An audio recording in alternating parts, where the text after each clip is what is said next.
मित्रांनो, good morning. काल रूमवरती आलो, त्याच्यानंतर तुम्हाला काय अपडेट दिला नाही. तर त्याचं असं झालं की रूमवरती आल्याच्यानंतर थोडं थकलो होतो, झोपलो आणि त्याच्यानंतर थोडं रंकाळ्यावरती राऊंड वगैरे मारायला गेलो. पण रंकाळ्यावरती दाखवायला एवढं काही खास नव्हतं, त्याच्यामुळे काय दाखवलं नाही. आता डायरेक्ट आणि झोपलो आहे जेवून. तर आता डायरेक्ट सकाळी आता 5 वाजलेत, आम्ही निघालो आहे महालक्ष्मीच्या दर्शनाला. तर चला, आता मंदिरात जातो आणि पुढे तुम्हाला अपडेट देतो काय असेल. तर आता सध्या तर पूर्ण अंधार आहे, दाखवण्यासारखं काय नाही आहे. इथून आम्ही जिथे आता स्टे केलं आहे तिकडून 5 ते 10 मिनटावरती मंदिर आहे. तर आता सकाळची काकड आरती अटेंड करायचा इच्छा आहे सध्या, पण भेटेल की नाही माहिती नाही, कारण 4:30ची काकड आरती आणि आम्हाला इथेच 4:30 वाजलेत. तर पटापट जातो मंदिरात, बघतो काय होतं आणि तर तुम्हाला अपडेट देतो. तर आता मंदिरात पोचलो आहे आणि देवीला ओटी घेतली आहे. तर शांत मावलं आहे मंदिरात आणि अभिषेकने पण ओटी वगैरे घेतलेली आहे. तर चला जाऊया. तर जास्त काय शूट करायला अलाउड नाही आहे. देवीची आरती चालू आहे.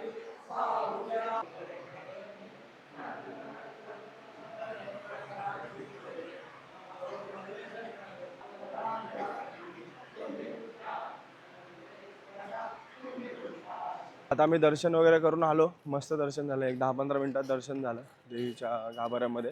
आणि आता आम्ही निघालो आहे परत रूमवरती स्टेला. तर चला नाश्ता वगैरे करू. पोह्याची ऑर्डर ऑलरेडी दिली आहे. पोहे वगैरे करू, नाश्ता वगैरे करू आणि त्याच्यानंतर जायचं ज्योतिबाला. आता बघूया ज्योतिबाला सगळेजण गाड्या काढतायत की आम्ही 2-3 गाड्या काढून प्लेन घेऊन ज्योतिबाला जाऊ.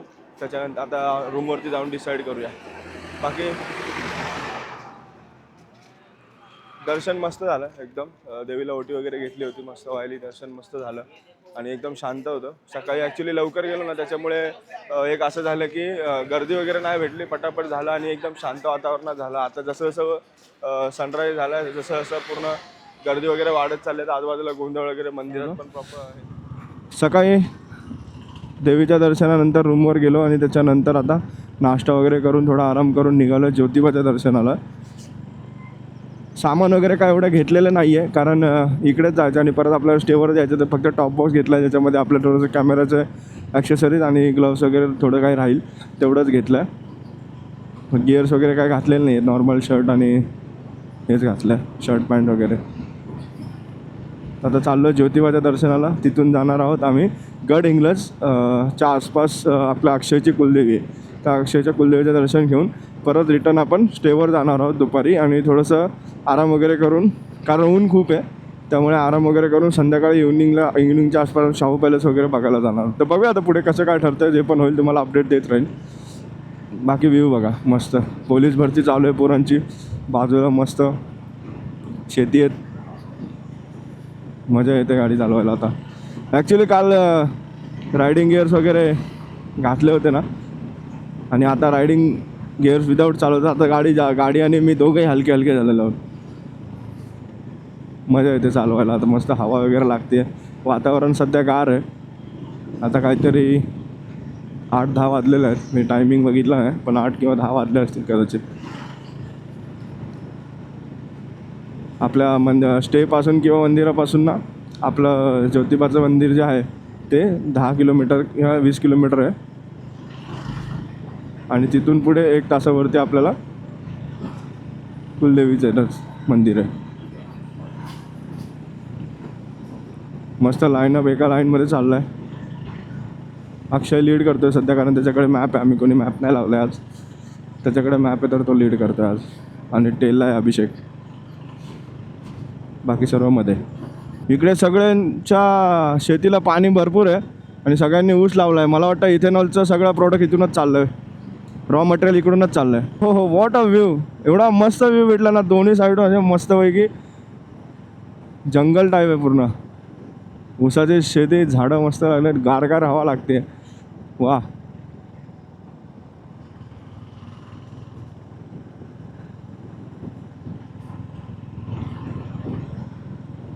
अरे घाटावरून जायचं आपल्याला.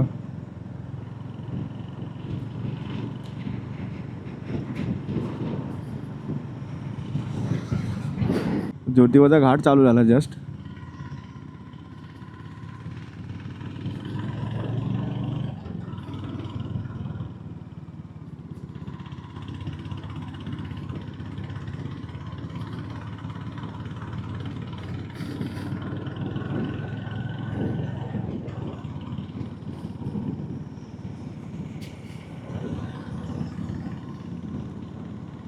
मस्त पठार बघा ना लेफ्टला.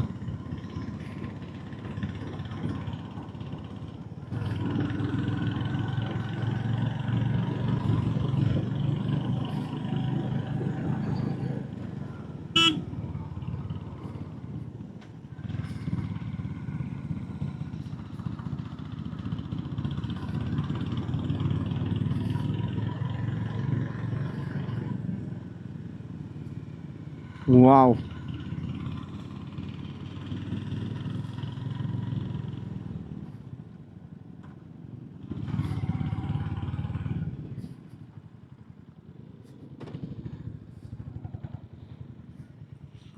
थोडं फोटोज वगैरे काढूया. राईड करण्याचं कारण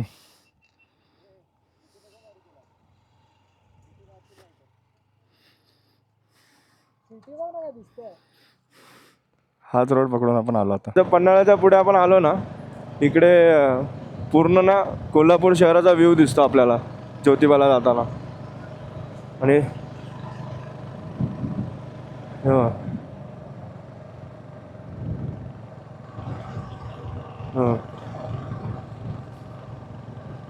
आणि पुढे बघा मस्त झाडं, लाईक ते केरला वेरला कसे असतात झाडं, त्या टाईपमध्ये झाडं आहेत पुढे. मला आठवत नाही आता याला काय बोलतात. आता पोचलोय ज्योतिबाच्या मंदिराच्या बाहेर जस्ट, आणि थाळी वगैरे घेतले. हे बघा थाळी वगैरे घेतले. आता बघूया, हे बोलत आहेत की आता हे अर्पण करताना तुम्हाला आतमध्ये गाभाऱ्यात जेव्हा जाल तेव्हा शर्ट वगैरे काढून आतमध्ये अर्पण करायला लागेल असं बोलत आहेत.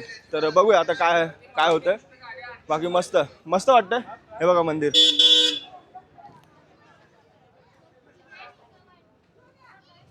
चला आज जातो, मग तुम्हाला भेटतो.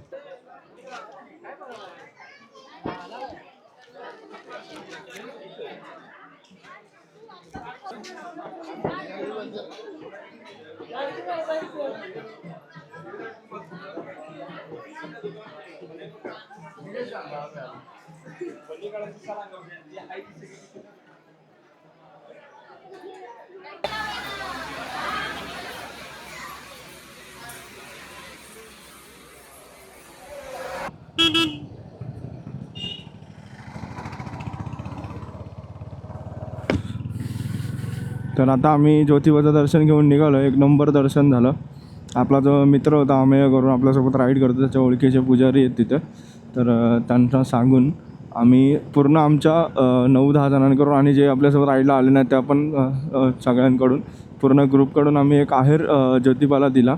अराऊंड 2500 समथिंग तो आहेर होता. त्याच्यामध्ये संपूर्ण जो पोशाख होता ज्योतिबाचा, जो ज्योतिबाला पूर्ण पोशाख चढवला जातो, त्याचे कपडे, त्याचं मुकुट वगैरे जे काही त्याला असतं ते सर्व पोशाखाचा एक सेट असतो आणि तो सेट आम्ही आमच्यातर्फे त्यांना दिला. आणि त्याच्यानंतर आम्ही तो पोशाख आमच्या हस्ते तिथे अर्पण केला गेला. आम्हाला गाभारमध्ये जाताना वरती शर्ट वगैरे आणि चांबड्याचं जे पण आपल्याकडे वस्तू असतील, पट्टा, वॉलेट वगैरे, घड्याळ, ते सगळं काढून फक्त विदाऊट शर्टलेस आपल्याला आतमध्ये जाऊन आपल्या हस्ते ते अर्पण केलं जातं आणि देवाला पूजा केली जाते. एक ऑलमोस्ट 5 ते 10 मिनटं आपण आतमध्ये थांबतो, आपल्या हस्ते पूजा केली जाते आणि मग आपल्याला बाहेर पाठवलं जातं. तर असं आम्ही केलं. तर मस्त वाटलं गाभाऱ्यात जाऊन, पूर्ण मूर्तीजवळ जाऊन दर्शन घेलं. हीच इच्छा असते आम्हा सर्वांची जेव्हा पण आम्ही कुठे देवदर्शनाला निघतो बाईक राईड करून. तर हीच असते की मंदिराजवळ न जाता किंवा मुखदर्शन न घेता प्रयत्न हा असतो की आपल्याला मूर्तीच्या जवळ जाऊन दर्शन घ्यायला भेटावं. आणि तेच आज झालं. मस्त. आता आम्ही निघालो आहे पुन्हा स्टेवरती. ॲक्च्युली प्लॅन होता असा होता की गड इंग्लंडला जे अक्षयची कुलदेवी आहे तिकडे जायचा. पण प्रॉब्लेम असा झाला की तो इथून ज्योतिबाच्या इथून ऑलमोस्ट 90 किलोमीटर आहे आणि त्याच्यामुळे आम्ही गिअर्स वगैरे काय घातले नव्हते आणि प्लस सामान पण काय आणलं नव्हतं सोबत असं. तर म्हटलं की आता स्टेवर जाऊ, फ्रेश वगैरे होऊ, गिअर्स घालू आणि मग जाऊ. कारण 90 किलोमीटर जरी म्हटलं तरी 3-3.5 तास पकडा, जायला यायला 3-3.5 तास असं होतं. डिसाईड केलं आहे की स्टेवरती गिअर्स वगैरे घालून मग आपण तिकडे गड इंग्लंडला त्याच्या कुलदेवीच्या मंदिरात जाऊ. तिथून घाल 1 तासावरतीचं, इथून ज्योतिबाच्या इथून ते 90 किलोमीटर आहे. तर तिकडूनच आपण जाणार आहोत फ्रेश वगैरे होऊन. आणि मग संध्याकाळी आल्यावरती बाकीच्या ठिकाणी जर एक्सप्लोअर करायला आपल्याला टाईम भेटला तर ते करू. असं आहे. मुख्य उद्देश हा या राईडचा होता की देवदर्शन, बाकीचं एक्सप्लोअर करण्याचा एवढा काही हे नव्हता, आपला उद्देश नव्हता. त्याच्यामुळे ते झालं नाही झालं त्याच्याशी काय आपल्याला फरक नाही पडणार. आणि बघू आता जसं ते काय असेल ते तुम्हाला पुढे अपडेट देत जाईल. बाकी ज्योतिबापर्यंतचा रोड एक नंबर आहे. पन्हाळा पण वरतीच आहे. पन्हाळ्याला व्हिजिट आम्ही नाही केली, आमचा नेक्स्ट बघू आपण कधी करू शकतो.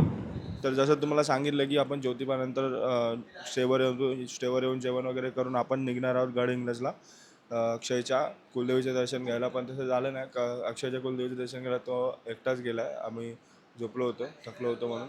तर आता प्लॅन असा आहे की तो गडहिंग्लजला दर्शन घेऊन येईपर्यंत आपण जाणार आहोत बाळूमामाला. तर आता बाळूमामाला आपण आपल्यासोबत 4-5 जण आहेत आपल्या ग्रुपमधले, त्यांच्यासोबत आपण जाणार आहोत बाळूमामाच्या दर्शनाला. तर इथून स्टेपासून बाळूमामा ऑलमोस्ट अर्ध्या तासावरती आहे.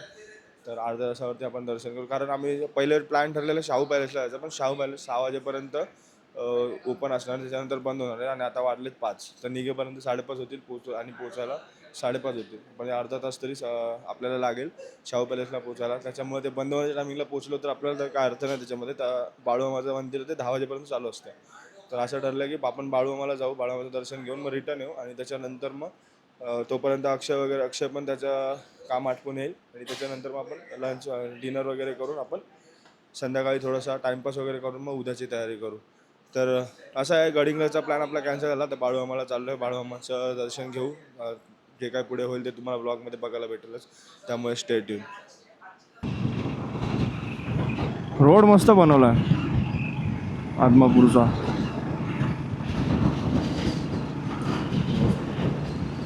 जर आपण बाहेर निघालो कोल्हापूरचा थोडा ट्रॅफिकमधून, मस्त रोड भेटला आहे. विंड ब्लास्ट एक तर जास्त आहे, क्रॉस विंड खूप आहे, गाडी पूर्ण लेफ्ट राईट होते.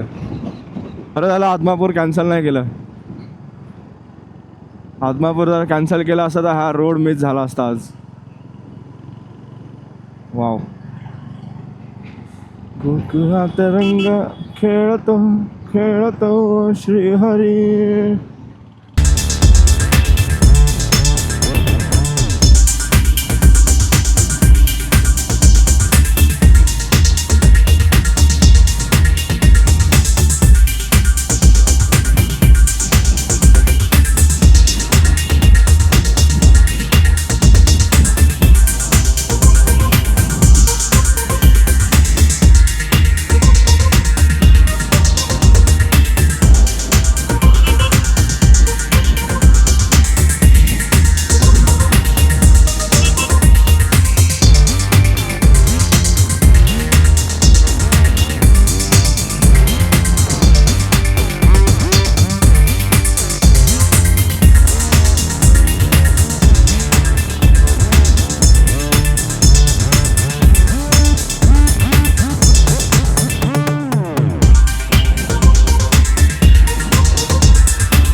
तर जस्ट कॉफी ब्रेक झाला आहे आणि ऑलमोस्ट एक 17 किलोमीटर बाकी आहे आपल्या बाळूमामाला पोचायला.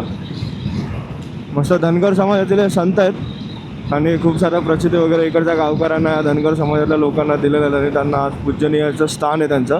आणि त्यांच्या दर्शनाने तुमच्या ज्या पण इच्छा मनोकामा अर्ध्या वगैरे राहिलेल्या असतात त्या सगळ्या पूर्ण होतात. त्याच्यामुळे इकडे महाराष्ट्रातून कर्नाटकातून खूप सारे लोक दर्शनासाठी येत असतात. आणि आपण आता त्यासाठी झालं आपल्या एका इच्छा वगैरे असतील त्या बाळूमामाच्या चरणी ठेवून आपण पूर्ण करण्याची विनंती त्यांना करणार आहोत. बाकी रोड वगैरे मस्त आहे, एक नंबर आहे, त्याच्यामुळे मजा येते गाडी चालवायला. आणि आता कॉफी वगैरे मारते तर एकदम फ्रेश वाटतं. एक 10 किलोमीटरचं 16 किलोमीटरचं अंतर बाकी आहे. एक 10 ते 15 मिनटात आपण कवर करून सनसेटच्या अगोदर बाळूमामाच्या मंदिरात पोहोचण्याची प्रयत्न आपण करणार आहोत. कारण बोललं जातं की सनसेटच्या वेळी किंवा डेमध्ये जर त्या मंदिरात तुम्ही जात असाल ना तर मंदिर बघायला अजून मजा येते. कारण अंधारामध्ये एवढं चांगलं दिसत नाही, लाईटिंग वगैरे असून पण असं बोललं जातं. आता बघूया, जे काय असेल ते आपल्याला पुढे कळेलच.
बीप बीप बीप असं झालं.